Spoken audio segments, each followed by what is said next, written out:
I'm Maggie Dallin, six-figure romance novelist turned produced screenwriter, and today we're kicking off lesson 1 of how to write the perfect romance script. We're starting with the foundation of every great romance, wounds and flaws. Writing romance isn't about getting the characters to kiss at the end, although that's super fun too.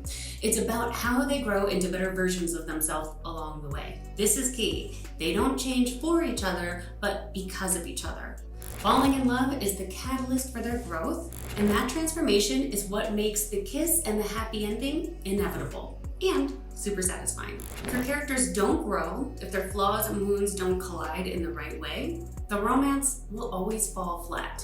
So, how do we get that growth? It starts with the wound and the flaw. The wound is the internal hurt, the insecurity or false belief that your character carries inside. Sometimes it's a mega trauma. It's like betrayal, abandonment, grief, big things. Other times it's something small and universal, like everyday insecurities or the fear of rejection, maybe trust issues. The flaw is the external behavior fueled by the internal wound. It's what we actually see on the screen. It's how the wound shows up and it presents itself to the world.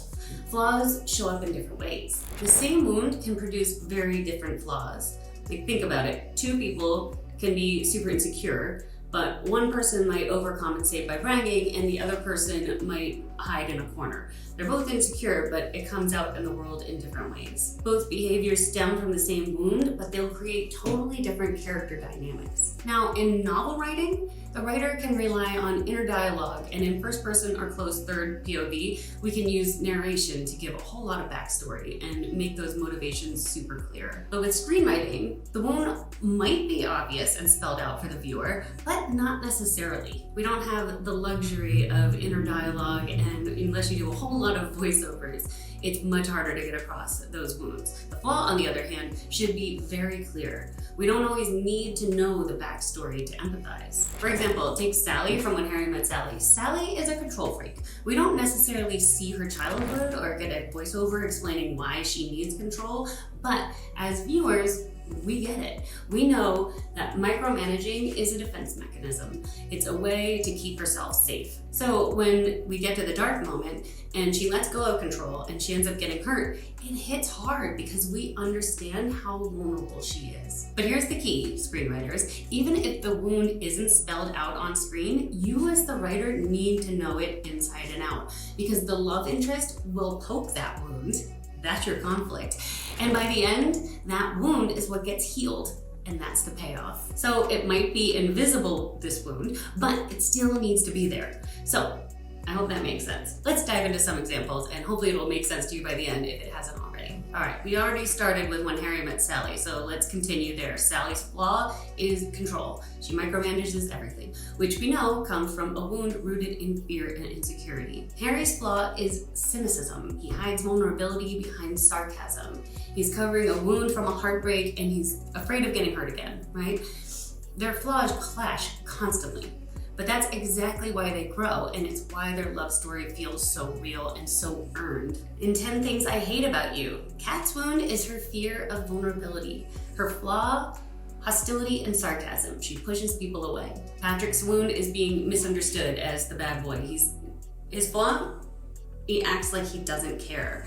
Their flaws collide spectacularly, which makes their eventual connection not just romantic, but transformative. The Proposal. Margaret's wound is fear of abandonment, of being alone, and her flaw? Control. She pushes away everyone and acts cold to stay safe.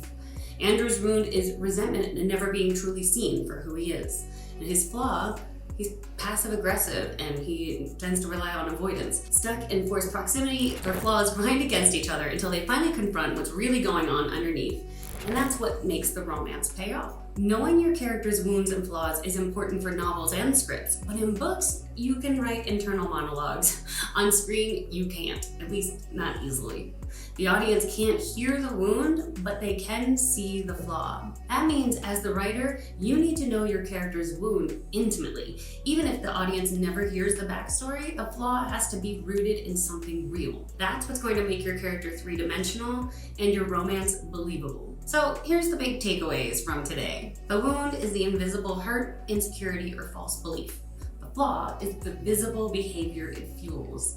It's the thing we actually see on the screen. Their flaws collide, That's your conflict.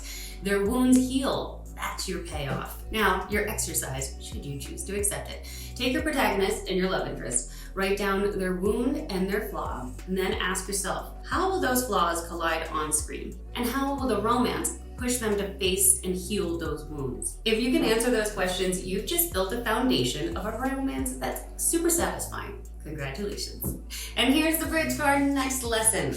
The wound is what creates your character's mistaken belief. That belief drives what they think they want versus what they actually need. And that tension, that want versus need, that's the engine for your transformation. We'll dive into that in lesson 2, so make sure you're subscribed. And if you want a worksheet to help map this out, check my Substack link below.